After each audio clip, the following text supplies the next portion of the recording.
रहे। बात करता हूं मैं structure of single cell. So heading लिया मैंने यहां पर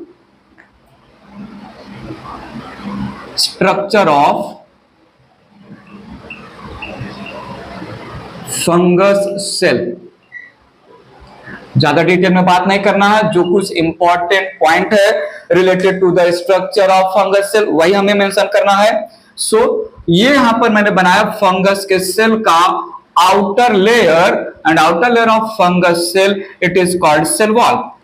Below the cell wall there is presence of cell membrane, और सेल मेम्ब्रेन ये फिंगर लाइक इनफोल्ड शो करता है to increase transportation surface area, to increase transportation surface area. ठीक है, यहां पर न्यूक्लियस रहेगा नॉर्मल साइज का, क्लोरोप्लास्ट और पिगमेंट एब्सेंट रहेंगे, माइटोकॉन्ड्रिया रहेगा, 80s टाइप का राइबोसोम रहेगा। और यहां पर जो एक हाइलाइटेड पॉइंट है वो हाइलाइटेड पॉइंट यह है कि गोल्जी बॉडी सिंगल सिस्टर्नी के फॉर्म में यहां वहां जहां तहां इन द साइटोप्लाज्म स्कैटर्ड होते हैं। Golgi body in the fungi called unicisternal Golgi body. Golgi body को एनिमल सेल के लैंग्वेज में गोल्जी कॉम्प्लेक्स नाम देते हैं, जहां पर सिस्टर्नी ट्यूब्यूल्स और वेसिकल कॉम्प्लेक्स फॉर्म में रहते हैं। गोल्जी बॉडी को प्लांट सेल के लैंग्वेज में डिक्टियोसोम नाम देते हैं, जहां पर गोल्जी बॉडी के कंपोनेंट अनकनेक्टेड फॉर्म में होते हैं। गोल्जी बॉडी को फंगस के लैंग्वेज में यूनिसिस्टर्नल गोल्जी बॉडी बोलते हैं, जहां पर गोल्जी बॉडी केवल और केवल सिस्टर्नी से रिप्रेजेंट होगा। ठीक है, सो ये यहां पर रहा साइटोप्लाज्म एक्सेट्रा। बस इतनी ही बात हमें related to fungus cell represent करना है। बात समझिएगा, ध्यान दीजिएगा। यहां पर ये है cell wall. Cell wall it is normally, cell wall it is generally या mostly made up of modified polysaccharide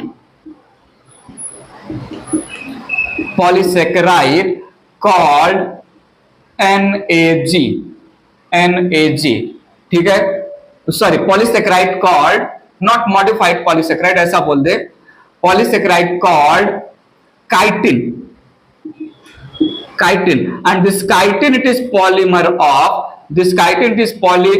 of NAG, that means N-acetyl glucosamine. ये एक मॉडिफाइड शुगर है। सो काइटिन का सेल वॉल बना है। काइटिन एक कॉम्प्लेक्स कार्बोहाइड्रेट है, chitin एक कॉम्प्लेक्स पॉलीसेकेराइड है जो बना है मोनोमर्स कॉल्ड एसिटिल ग्लूकोसामिन या एन एसिटिल ग्लूकोसामिन NAG। थोड़ा सुनिएगा, यहां पर ध्यान दीजिएगा। काइटिन ऑल्सो कॉल्ड फंगस का सेलुलोज, फंगस सेलुलोज या फंगल सेलुलोज। और यहां पर एक एक्सेप्शन मैं मेंशन करना चाहूंगा, ध्यान दीजिएगा please. In certain fungi, for example, member of Oomycetes, cell wall made up of cellulose। Oomycetes के बारे में हम डिटेल में डील करेंगे। Oomycetes ये एक क्लास है ऑफ फंजाई जो रहते हैं वाटर में, एक्वेटिक फंजाई का ग्रुप है। So fungus का cell wall made up of chitin also called fungal cellulose या fungus cellulose। chitin एक पॉलीमर है which is made up of NAG monomers called NAG। थोड़ा सुनिएगा, chitin के अलावा थोड़ा सुनिएगा, in cell wall in addition to chitin, don't say chitin, it's chitin, protein and lipids small amount में, protein and lipids also present small amount में। बात पकड़िएगा please.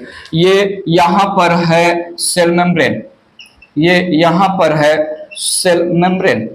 Cell membrane का इनग्रोथ, थोड़ा सुनिएगा, इट इज रिप्रेजेंटिंग इनग्रोथ या infold of cell membrane, infold of cell membrane called lomasome. क्या बोला जाता है? Lomasome. It is called lomasome, lomasome. तो सुनिएगा, मेम्ब्रेन के इनफोल्ड के नाम पर कहीं कहीं पर आउटग्रोथ बोलते हैं इसको, आउटफोल्ड, बट यहां पर हम बेसिकली इसको समझ रहे हैं इनग्रोथ के नाम पर। सेल मेम्ब्रेन के इनफोल्ड के नाम पर हमने 3 टाइप के इनफोल्ड की बातें अब तक सुन चुके हैं।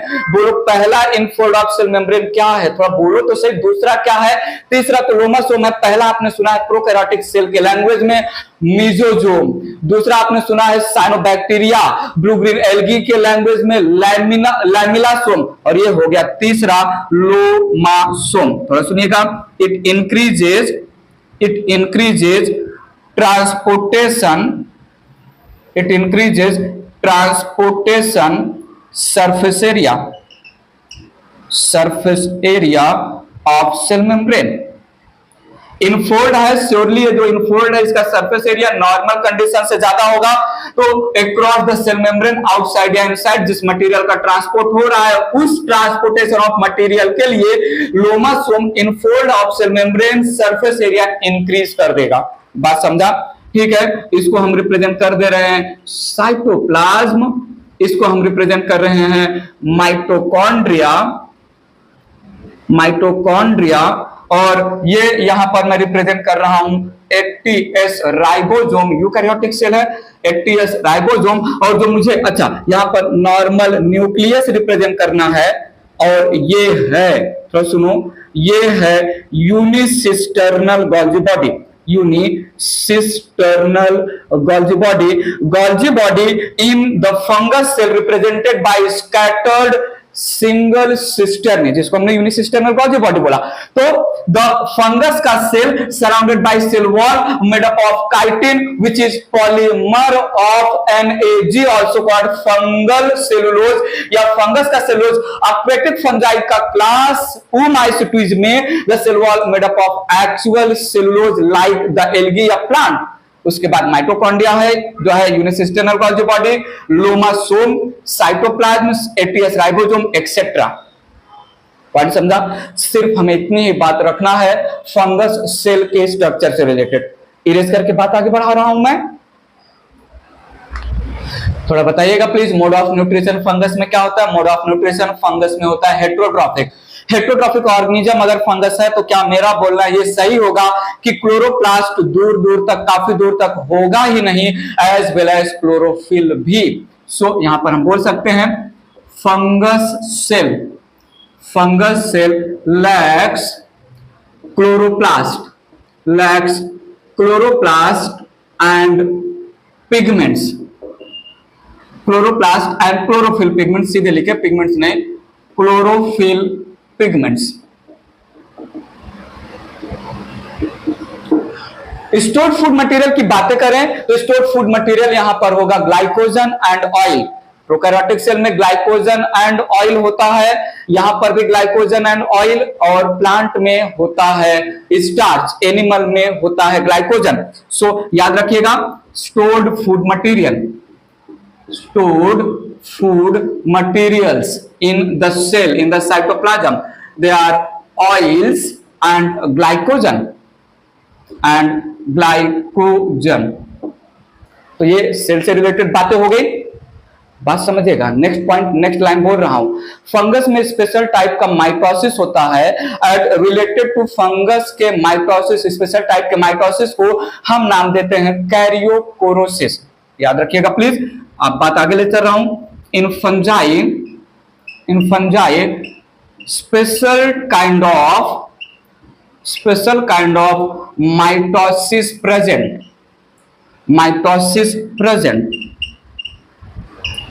called कैरियोकोरोसिस,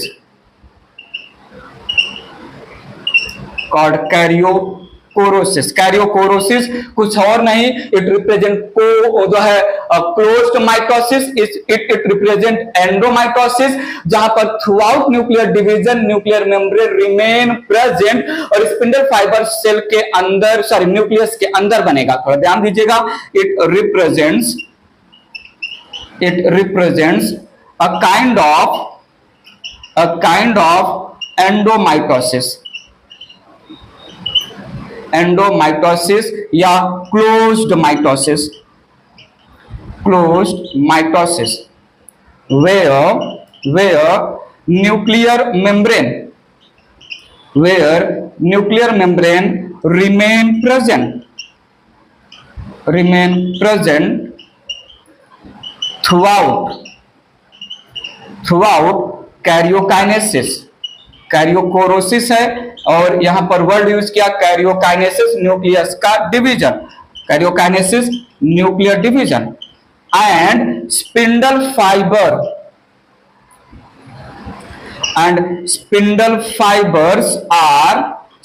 fibres are intranuclear in origin या intranuclear type. Spindle fibres are intranuclear type, inside the nucleus present होते हैं spindle fibre. Karyochorisis special type का माइटोसिस। इरेज करके बात आगे ले चल रहा हूं मैं। एक छोटा सा रिप्रेजेंटेशन कर लेते हैं। ये कंसीडर कर रहा हूं एक सेल है फंगस का, जस्ट रिप्रेजेंटेटिव डायग्राम, और ये यहां पर न्यूक्लियस है। So through out karyokinesis, prophase, metaphase, anaphase, telophase, nuclear membrane remain present और जो स्पिंडल फाइबर्स बनेंगे वो spindle fibres inside the nucleus बनेंगे। ये मैंने बना दिया क्रोमोजोम्स जो अलाइन हुए हैं। सिंपल टाइप का रिप्रेजेंटेशन, डिटेल में नहीं जा रहा हूं यहां पर, ठीक है। सो ये हो गया सेल, ये हो गया न्यूक्लियस और ये हो गया न्यूक्लियर मेम्ब्रेन जो prophase, metaphase, anaphase, telophase present रहेगा। और इसको मैंने बोला इंट्रा न्यूक्लियर स्पिंडल फाइबर। बात समझा? सिर्फ इतना ही मुझे रिप्रेजेंट करना था, ज्यादा डिटेल में नहीं है, इतना ही जानना है अपने को। आइए प्लीज बात आगे ले चल रहा हूं, थोड़ा सुनिएगा। लाइफ साइकिल में दो फेज होते हैं। फंगस के लाइफ साइकिल में दो फेज होते हैं। Initial phase called vegetative phase, initial phase called assimilative phase, and after maturity start होता है रिप्रोडक्टिव फेज। सो यहां पर मैंने बोला लाइफ साइकिल ऑफ फंजाई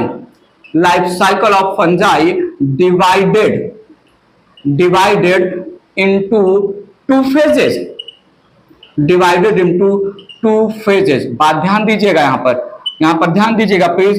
पहला फेज लिया मैंने है vegetative phase.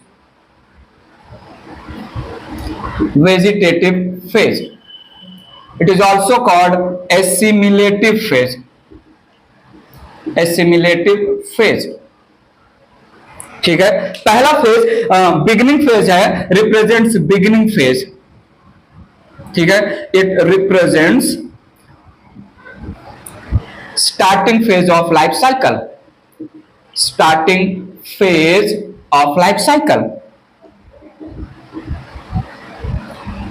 formed, can I say after spore germination? After spore का जर्मिनेशन, स्पोर के बारे में हम आगे बातें करने वाले हैं। स्पोर के जर्मिनेशन से जो फंगस का बॉडी बनेगा, thallus like mycelium body, spore के जर्मिनेशन के जस्ट बाद जो है फंगस के बॉडी को हम लाइफ साइकिल के लैंग्वेज में वेजिटेटिव फेज बोला। इट इज, सुनो, it is inconspicuous phase, not visible phase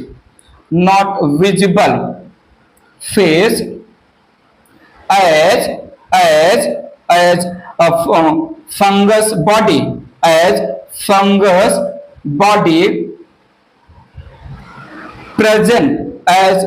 body present inside the substratum, inside the substratum. Substratum के अंदर, सबस्ट्रेटम पर स्पोर ग्रो हुआ और वही स्पोर सबस्ट्रेटम के अंदर नॉट विजिबल इनकंस्पिक्यूअस जो है बॉडी बनाया, वेजिटेटिव बॉडी, जिसको हमने एसिमिलेटिव फेज भी बोला। एसिमिलेटिव फेज नाम ही बता रहा है कि बिगिनिंग में जो स्पोर जर्मिनेशन से फंगस का जो है नेटवर्क बनेगा माइसिलियम का, वो न्यूट्रिशन के एब्जॉर्प्शन में इन्वॉल्व होगा, so that growth and growth of the fungus body होता रहे, इसलिए हमने इसको एसिमिलेटिव फेज बोला। और दूसरा फेज मैं यहां पर बोल रहा हूं reproductive phase. Reproductive phase formed after certain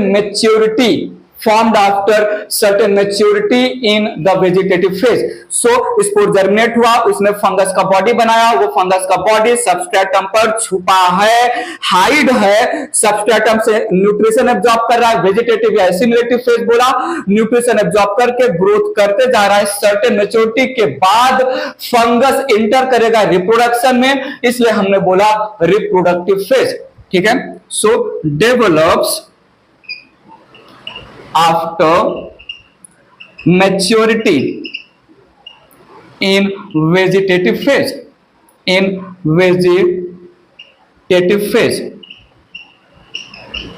ठीक है। it is involved in reproduction,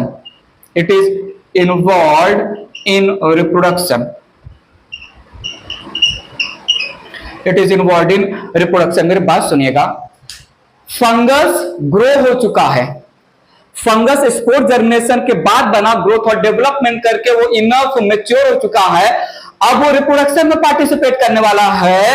अगर पूरा का पूरा body, complete body of the fungi involve in reproduction, complete body of the fungi act as reproductive unit, so such type of जो है fungus को या रिप्रोडक्शन को हम होलोकार्पिक फंगस बोलेंगे।